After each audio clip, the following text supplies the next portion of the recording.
Como que um poder eleito pode ser, assim, desmantelado por dentro, usando as próprias ferramentas da democracia contra ela mesma. A gente costuma pensar que a luta pelo poder acontece, sei lá, em campos de batalha, né? Mas às vezes ela se desenrola em banquetes, desfiles militares e principalmente nos corredores do parlamento, através de um jogo muito sutil de chantagem, de manipulação. Exato. E é nesse momento que a gente está mergulhando agora no 5º episódio da nossa análise do livro. A tensão entre o presidente Luiz Bonaparte e a Assembleia Nacional Francesa, ela está prestes a explodir. Nos episódios anteriores, a gente viu como esses dois polos de poder se formaram. Agora vamos dissecar as táticas que um lado usou para sistematicamente minar e paralisar o outro. E a promessa aqui é que, ao final da nossa conversa, vai ficar muito claro como Bonaparte, passo a passo, construiu um poder paralelo, neutralizou os adversários e preparou todo o terreno para o golpe de Estado. Tudo isso enquanto o parlamento se afogava, nas suas próprias regras e nos seus próprios medos. Vamos desvendar essa estratégia. Ok, vamos começar por um ponto que parece quase mundano, mas que é o centro de tudo: dinheiro. Bonaparte tem um estilo de vida de príncipe, muitas dívidas e, claro, ambições que custam caro. Para bancar isso, ele vive pedindo à Assembleia um aumento no seu orçamento, a chamada lista civil. Mas isso não é só um pedido administrativo, certo? De forma alguma. É aqui que a gente vê a genialidade tática dele. Isso é puro teatro político. Cada pedido de dinheiro coloca a Assembleia numa sinuca de bico. Pensa bem, se eles negam os fundos, parecem o quê? Mesquinhos, avarentos. E o Bonaparte pode acusá-los de impedir o presidente de governar. Agora, se eles cedem, eles estão literalmente financiando o homem que planeja destruí-los. É uma armadilha perfeita. Não tem saída boa para eles. Nenhuma. Eles viam a armadilha, mas estavam paralisados. O Bonaparte explorava essa contradição de forma brilhante. Ele ameaçava levar o caso ao Tribunal do Povo, se pintar de vítima, sabe? E o Partido da Ordem, que era a maioria conservadora da Assembleia, tinha pavor de qualquer coisa que pudesse gerar agitação popular. E o que eles faziam, então? Cediam, mas só um pouco, de má vontade. E o resultado era o pior possível. Pareciam fracos por ceder e mesquinhos por não dar tudo. Enquanto Bonaparte usava a recusa parcial para fortalecer a narrativa dele que o parlamento era seu inimigo. Entendi. Então ele conseguiu o dinheiro, ou parte dele, com essa chantagem. Mas assim, 3 milhões de francos. Parece muito só para pagar dívidas e dar festas. Onde esse dinheiro estava realmente sendo investido? Tinha um propósito mais sombrio por trás? Com certeza. E essa é a deixa para a próxima etapa do plano dele. O dinheiro não era só para o luxo. Era o combustível para criar uma organização muito particular que funcionava como uma espécie de exército secreto pessoal. Espera aí, vamos detalhar isso. O nome que o texto dá é Sociedade de 10 de Dezembro e a descrição de quem fazia parte dela é impressionante. O autor fala em vagabundos, soldados dispensados, ex-presidiários, batedores de carteira. Basicamente a escória da sociedade. Ele usa um termo bem específico para isso, né? O lumpenproletariado. Exatamente. E para quem não conhece o termo, lumpenproletariado descreve essa camada da população que está à margem de tudo. São pessoas sem uma consciência de classe, sem um projeto político definido, o que as torna, facilmente imobilizáveis por um líder carismático que ofereça alguma coisa, seja dinheiro, um propósito ou só um sentimento de pertencimento. E era isso que Bonaparte oferecia. Então essa é uma tática clássica de líderes autoritários. Tipo, quando as instituições oficiais não te servem, você cria uma paralela que responde só a você. Como que uma organização dessas operava no dia a dia? Operava nas sombras, mas com efeitos bem visíveis. A Sociedade de 10 de Dezembro era a manifestação física do poder de Bonaparte. Enquanto o exército oficial ainda devia, em teoria, lealdade à Assembleia, essa sociedade só respondia a ele. Era uma claque particular dele, sabe? Organizavam aplausos, gritos de viva o imperador por onde ele passava para criar uma falsa impressão de apoio popular. Mas não era só isso, imagino. O texto dá a entender que eles eram bem mais do que uma Uma torcida organizada. Muito mais. Eram a tropa de choque. Intimidavam oponentes, espalhavam boatos, agrediam deputados. Eles são a antítese do debate parlamentar. É a força bruta contra a retórica. Enquanto a Assembleia se perdia em discussões, a sociedade de 10 de dezembro estava nas ruas garantindo que a vontade de Bonaparte fosse sentida. O texto até menciona que um comissário de polícia descobriu um plano deles para assassinar o general Changarnier. Nossa, isso é gravíssimo. Ele está, na prática, criando uma milícia particular com dinheiro público que ele acabou de extorquir da própria Assembleia, que essa milícia ameaça. É um ciclo de subversão perfeito. Ok, então ele tem essa força bruta operando nas sombras. Mas e publicamente? Como ele construía a própria imagem com o povo e, mais importante, com o exército oficial? Aí entra outra grande arma dele, o espetáculo. O Bonaparte entendia que a política para as massas não é sobre argumentos lógicos, é sobre símbolos, emoções, imagem. Ele tratava a política como um grande palco. E como era essa peça? O que ele fazia exatamente? Ele organizava grandes revistas militares, como a de Satori, que o texto descreve em detalhes. Mas não eram desfiles comuns. Ele ia pessoalmente no meio das tropas e distribuía charutos, champanhe e linguiças de alho aos soldados. É quase cômico. A gente imagina a alta política sendo feita com discursos, com leis, mas aqui o futuro da França está sendo decidido com linguiça de alho. Isso diz muito sobre o que realmente move a lealdade, né? Diz tudo.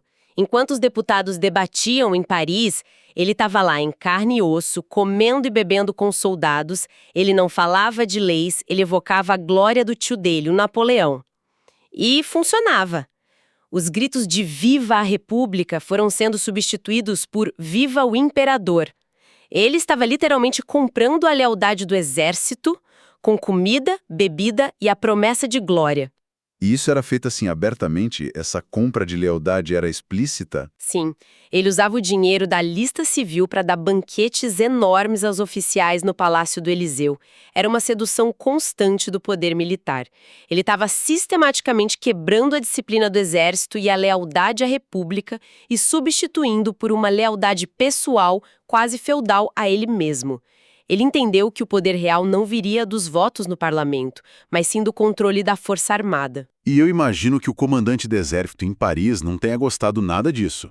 O principal general da época deve ter percebido o perigo. Percebeu, e o confronto entre os dois se tornou inevitável. Esse foi o ponto de virada. Estamos falando do general Changarnier. O texto descreve como o baluarte da sociedade, o homem forte do parlamento. O que tornava ele tão importante? O Changarnier acumulava 2 postos-chave. Era o comandante do exército regular em Paris e também da Guarda Nacional.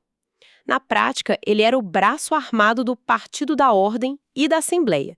Ele era a única pessoa que podia militarmente se opor a um golpe de Bonaparte. E ele tentou.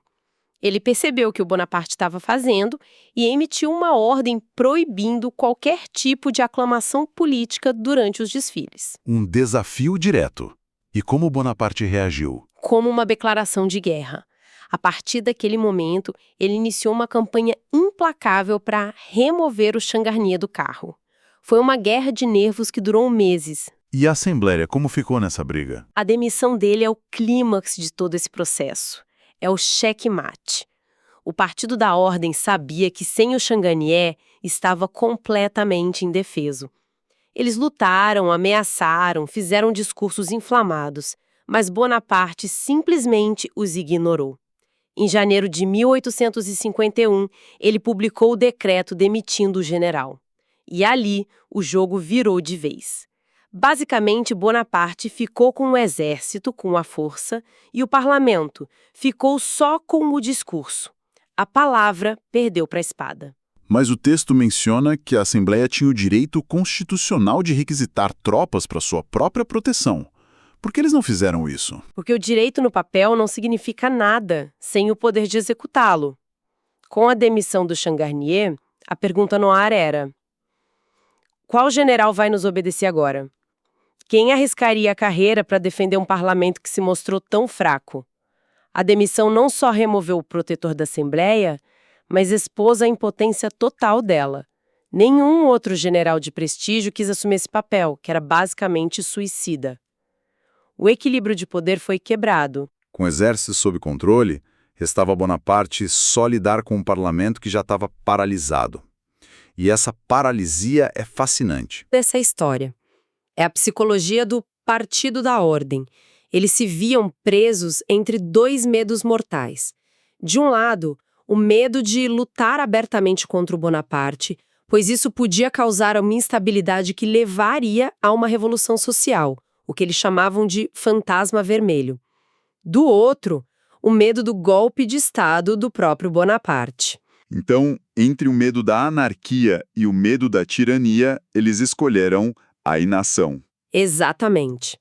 E essa inação se manifestava da forma mais bizarra. Em vez de tomar uma atitude decisiva contra a presidente que estava abertamente conspirando contra eles se perdiam em debates sobre detalhes insignificantes. O texto dá exemplos ótimos. Eles gastaram um tempo enorme discutindo a legalidade da prisão de um deputado por dívidas. Enquanto o prédio estava pegando fogo, eles discutiam a cor do extintor. Efeito. E o autor tem um termo brilhante para descrever essa doença: cretinismo parlamentar. Cretinismo parlamentar? O que exatamente isso significa nesse contexto? É a crença ingênua, quase delirante, de que o mundo real é governado pelas regras, pelos procedimentos e pelas votações que acontecem dentro do parlamento.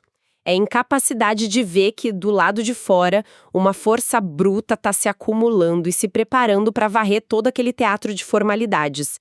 Eles acreditavam que uma vitória numa votação era uma vitória real, mas Bonaparte estava jogando um jogo completamente diferente. Eles se apegavam às formalidades da lei, enquanto Bonaparte a usava quando convenia e a ignorava quando atrapalhava. A Assembleia virou um teatro de sombras, e essa paralisia abriu completamente o caminho para ele. Totalmente. Eles se tornaram cúmplices da própria destruição. Ao não agir, deram a Bonaparte todo o tempo e espaço que ele precisava. E isso nos leva a uma visão mais geral, né? O que este capítulo específico adiciona ao quadro geral da série que a gente está construindo? Se nos episódios anteriores a gente viu o cenário político se polarizar, aqui a gente viu a mecânica do desmantelamento em ação, as táticas concretas. A luta de classes que a gente discutiu antes agora se manifesta de forma crua nessa batalha entre um executivo aventureiro e um legislativo burguês paralisado pelo medo. Certo. Para quem acompanhou o episódio anterior, esta análise aprofunda a compreensão da fragilidade da Segunda República. A gente vê como as instituições eram, no fundo, só uma casca oca. E para quem está chegando agora, o essencial é entender que havia essa disputa acirrada pelo poder, e este capítulo mostra quem estava vencendo e por quê. E agora o cenário está montado. A Assembleia está desarmada, desacreditada, paralisada. O caminho para o golpe de Estado não só está aberto, como parece inevitável. No próximo episódio, a gente vai ver como Bonaparte executa o ato final desse drama político, consolidando o poder dele de forma autoritária. Excelente. Resumindo então o que vimos hoje, acho que podemos tirar 3 lições principais. Primeira, o controle sobre o exército é o elemento decisivo na disputa pelo poder do Estado. A palavra, sem a espada para defendê-la, acaba sendo impotente. Segundo ponto. Um líder com tendências autoritárias frequentemente cria estruturas de poder paralelas e informais, como a Sociedade de 10 de Dezembro, para operar fora das regras e contornar as instituições. E, por fim, a terceira lição. Um corpo legislativo que fica dividido e paralisado pelo medo de agir se torna incapaz de defender a si mesmo e a ordem constitucional. O medo pode ser uma arma política tão poderosa quanto um exército. Agradecemos por nos acompanhar nesta análise.